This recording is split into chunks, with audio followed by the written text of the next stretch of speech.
வணக்கம். நாம இன்னைக்கு ரெண்டு விதமான ஸ்நாக் ரெசிபி தான் இன்னைக்கு நம்ம பார்க்க போறோம். இந்த தீபாவளிக்கு நாம காரா பூந்தி ஓமப்பொடி எப்படி செய்யுதுன்னு பார்க்கலாம். வீடியோக்குள்ள போறதுக்கு நம்ம சேனலை சப்ஸ்கிரைப் பண்ணிடுங்க.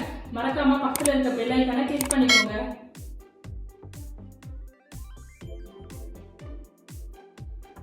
நம்ம முதல்ல ஓமப்பொடிக்கு மாவு பிசைஞ்சிடலாம். 1 கப் கடலை மாவு. நான் இன்னைக்கு 2 கப் கடலை மாவு எடுத்திருக்கேன். பாருங்க, 2 கப் கடலை மாவு. 2 கப் கடலை மாவுக்கு 3/4 கப் அரிசி மாவு. அரிசி மாவு கடையில் வாங்கினாலும் சரி, வீட்டில் நம்ம பச்சரிசி ஊற போட்டு மிக்சியில் அரைச்சோ இல்லை மாவு மிஷினில் அரைச்சி போட்டாலும் சரி, ரெண்டும் நல்லா இருக்கும். மஞ்சத்தூள் 1/2 ஸ்பூன், மிளகாத்தூள் 1 ஸ்பூன், காயப்பொடி ஒரு 1/2 ஸ்பூன் போட்டுக்கோங்க. ஏன்னா நம்ம கடலை மாவு போட்டுக்கிறதுனால காயப்பொடி கொஞ்சம் மிச்சமாகவே போட்டுக்கோங்க. உப்பு தேவையான அளவு. ஓமம் பொடிக்கு நான் ஓமம் மிக்சியில் போட்டு கொரகொரன்னு அரைச்சி தண்ணியில் கரைச்சி வச்சுருக்கேன். இப்போ இதை சேர்த்திக்கலாம்.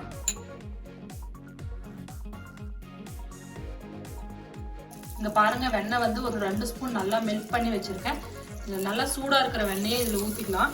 வெண்ணெய் போடலைன்னா நீங்கள் எண்ணெய் கூட நல்லா சூடாக காய்ச்சி இதில் ஊற்றிக்கலாம். எல்லாத்தையும் மிக்ஸ் பண்ணி விட்டுக்கலாம். இந்த மாதிரி கை வச்சு எல்லாத்தையும் நல்லா மிக்ஸ் பண்ணி விட்டுக்குவோம்.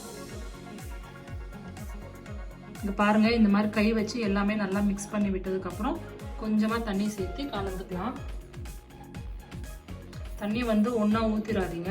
இந்த மாதிரி கையில் கொஞ்சமாக ஆட் பண்ணி பிசைஞ்சிட்டு அப்புறம் வேணும்னா சேர்த்திக்கலாம்.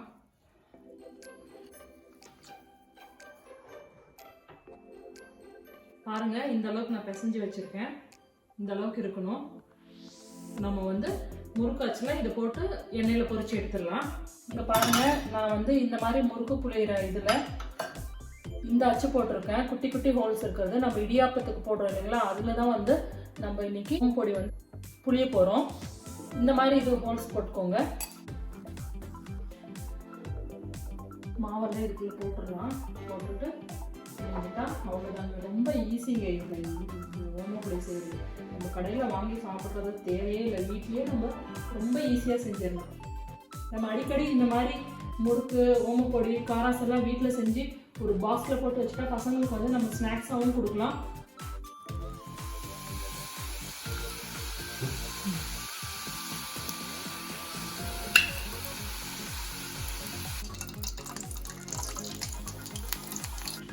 இந்த மாதிரி ஒரு கம்பி வச்சு உடனே திருப்பி வச்சுக்கோங்க. இது ரொம்ப சீக்கிரமா, ரொம்ப டைம் எல்லாம் எடுக்காது வேகிறதுக்கு, டக்குன்னு வெந்துடும்.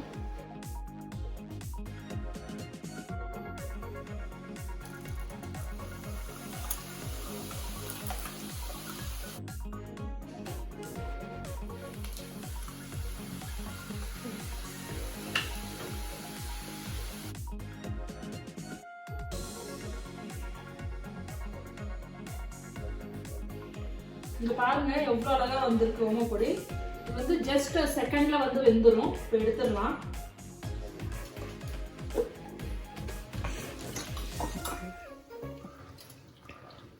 எண்ணெய்லாம் இந்த மாதிரி நல்லா வடிச்சிட்டு எடுத்து வச்சுக்கலாம்.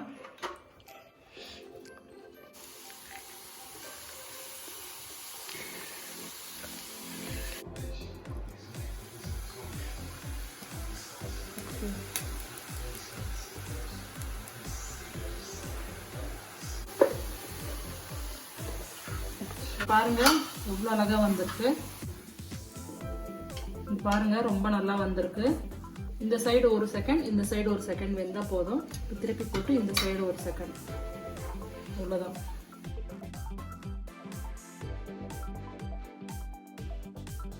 அவ்வளோதான், எடுத்துடலாம். இந்த மாதிரி எண்ணெய் வடிஞ்சதும் எடுத்துடலாம்.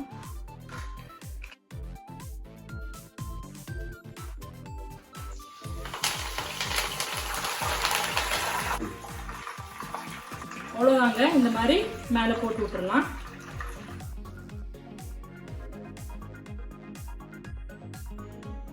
பாருங்க எப்படி வந்திருக்கு. ஒரு நிமிஷம் இருங்க. பாருங்க எவ்வளோ மொறுமொறுன்னு வந்திருக்கு. நான் உடைச்சிட்டேன். இந்த பாருங்க, ஓமப்பொடி எவ்வளோ நல்லா வந்திருக்கு. மேலே கருவேப்பிலை நம்ம எண்ணெயில் பொரிச்சு போட்டதுனால நல்லா வாசனையாக இருக்குது. நம்ம அடுத்து காரா பூந்தி எப்படி பண்ணுறதுன்னு பார்க்கலாம். இப்போ காரா பூந்திக்கு மாவு ரெடி பண்ணிடலாம். நான் வந்து 2 கப் கடலை மாவு எடுத்திருக்கேன். 1 கப் பாருங்கள், 2 கப் கடலை மாவு பாருங்கள். 2 கப் கடலை மாவுக்கு நாம் வந்து 2 ஸ்பூன் அரிசி மாவு சேர்த்துக்கலாம். அரிசி மாவு ஏன் சேர்க்குறோன்னா அப்போ தான் வந்து அந்த காரா பூந்தி நல்லா முறுமுறுன்னு வரும். 2 ஸ்பூன் அரிசி மாவு, ரைஸ் ஃப்ளார், மஞ்சத்தூள் 1/4 ஸ்பூன், மிளகாய்த்தூள் ஒரு 1 ஸ்பூன் சேர்த்திக்கோங்க. காரா பூந்தி வந்து நல்லா காரமாக இருந்தால் தான் நல்லாயிருக்கும். காயப்பொடி, பெருங்காயப்பொடி 1/4 ஸ்பூன் போட்டு எல்லாம் மிக்ஸ் பண்ணிக்கலாம். இந்த மாதிரி எல்லா இன்க்ரீடியன்ஸும் நல்லா மிக்ஸ் ஆனதும் நம்ம வந்து கொஞ்சம் கொஞ்சமாக தண்ணி சேர்த்து கலந்து விட்டுக்கலாம். எல்லா இன்க்ரீடியன்ஸும் நான் கலந்துட்டேன். உப்பு போட மறந்துட்டேங்க, ஒரு நிமிஷம் இருங்க. உப்பு தேவையான அளவு சேர்த்துக்கோங்க. நான் வந்து உங்ககிட்ட பேசிட்டு உப்பு போடவே மறந்துட்டேன். இங்கே பாருங்கள், இந்த மாதிரி கட்டி இல்லாத மாதிரி நல்லா கலந்து விட்டுக்கோங்க. இங்கே பாருங்கள், மாவு வந்து இந்த பதத்துக்கு நம்ம கலந்துக்கணும். இந்த மாதிரி கரண்டியில் எடுத்து இப்படி விட்டால் இந்த மாதிரி வரணுங்க. இந்த மாதிரி வந்தால் தான் நம்ம பூந்தி பொரிக்கும் போது அது வந்து நல்லா உடையாமல் நல்லா ரவுண்டாக அழகாக வரும். பாருங்கள், இந்த மாதிரி இருக்கணும் மாவு. இந்த மாதிரி நிறைய தண்ணியும் ஊற்றக்கூடாது, அதே சமயம் வந்து தண்ணி வந்து அதிகமாகவும் ஆகக்கூடாது, குறைவாகவும் ஆகக்கூடாது. இந்த மாதிரி கரெக்டாக இருக்கணும். அவ்வளோதாங்க. நம்ம இப்போ பூந்தி பொரிச்சு எடுத்துடலாம். மாவு வந்து நம்ம பூந்திக்கு ரெடி பண்ணியாச்சு. இப்போ வந்து நான் எண்ணெய் வச்சுருக்கேன், எண்ணெய் சூடாகட்டும். நம்ம வந்து பூந்தி பொரிக்கிறதுக்கு வந்து நான் வந்து இந்த மாதிரி பூந்தி கரண்டி வச்சுருக்கேன். உங்ககிட்ட இந்த பூந்தி கரண்டி இல்லைன்னா யூஸ்வலாக எல்லார் வீட்லேயுமே வந்து அந்த ஜல்லி கரண்டி இருக்கும், நீங்கள் அதில் கூட வந்து போட்டு எடுத்துக்கலாம். நான் இது இருக்கிறதுனால இன்றைக்கி இதில் தான் போடுறேன். இந்த மாதிரி கரண்டி வச்சுட்டு எண்ணெய் வந்து ரொம்ப சூடாக இருக்கக்கூடாது, மீடியம் அளவு இருந்தால் போதும். இந்த மாதிரி கரண்டியில் எடுத்து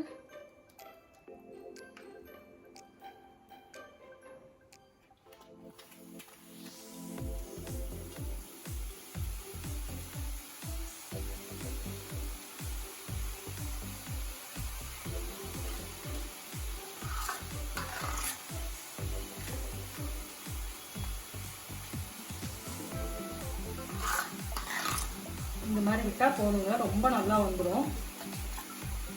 இங்கே பாருங்கள் எவ்வளோ அழகாக வந்துருக்கு.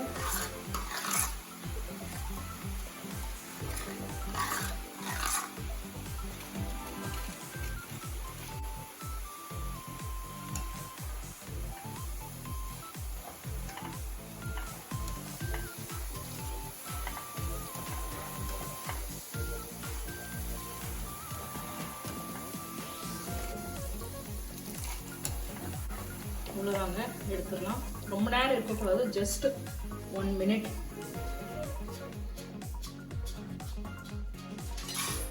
அடுத்து நெக்ஸ்ட் பேட்ச் போட்டுடலாம்.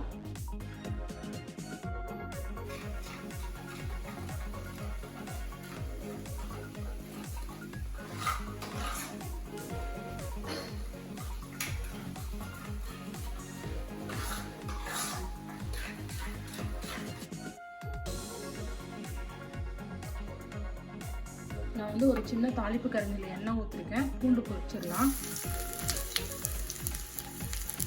பூண்டு வந்து நான் ஏன் இந்த மாதிரி தனியாக பொரிக்கிறேன்னா, நம்ம அதே கடாயில் போடும்போது நிறைய எண்ணெய் இருக்குது, எண்ணெய் ஃபுல்லாக வந்து பூண்டு ஸ்மெல் வரும். அதனால் இந்த மாதிரி தனியாக பூண்டு வறுத்து நம்ம காரா பூந்தியில் சேர்த்துக்கலாம்.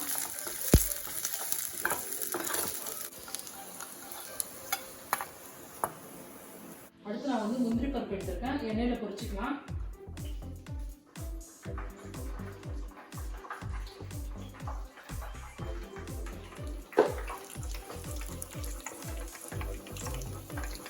இந்த மாதிரி போட்டு கரண்டியில் வச்சு இந்த மாதிரி கலந்து எடுத்துக்கோங்க. பூண்டு வந்து நம்ம இதிலே போட்டு இந்த மாதிரி பொரிச்சிருந்தா இந்த எண்ணெய் ஃபுல்லாக பூண்டு ஸ்மெல் வந்திருக்கும். அதனால தான் நம்ம வந்து தனியாக பொரிச்சு எடுப்போம். பாருங்கள், முந்திரி பருப்பு போட்டுடலாம்.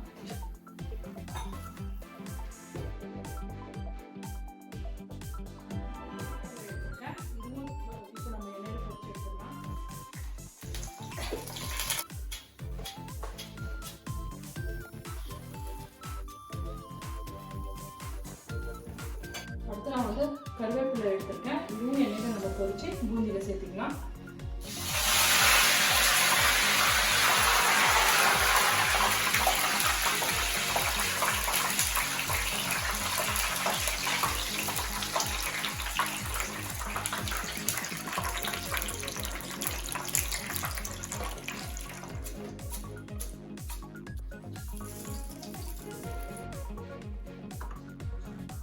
ஃபைனலாக நம்ம வந்து இவ்வளோ காயப்பொடி, பெருங்காயப்பொடி, 1/4 ஸ்பூனுக்கு ரொம்ப கம்மிங்க, ஒரு 1/4 ஸ்பூன் மிளகாத்தூள் போட்டு மிக்ஸ் பண்ணி விட்டுக்கலாம். பாருங்கள் எல்லாம் போட்டாச்சு. இப்போ நம்ம கலந்து விட்டுக்கலாம். பாருங்கள் எவ்வளோ முறுமுறுன்னு கிறிஸ்பாக வந்திருக்கு. இங்கே பாருங்கள் நம்மளோட காரா பூந்தி ஓமப்பொடி ரொம்ப நல்லா வந்திருக்கு. நீங்கள் இந்த தீபாவளிக்கு இந்த மாதிரி ட்ரை பண்ணி பாருங்கள். ட்ரை பண்ணி பார்த்துட்டு எப்படி இருக்குன்னு எனக்கு கமெண்ட் பண்ணுங்கள். உங்களுக்கு இந்த வீடியோ பிடிச்சிருந்தா லைக் பண்ணுங்கள், ஷேர் பண்ணுங்கள், மறக்காமல் சப்ஸ்கிரைப் பண்ணிடுங்க. தேங்க்ஸ் ஃபார் வாட்சிங்.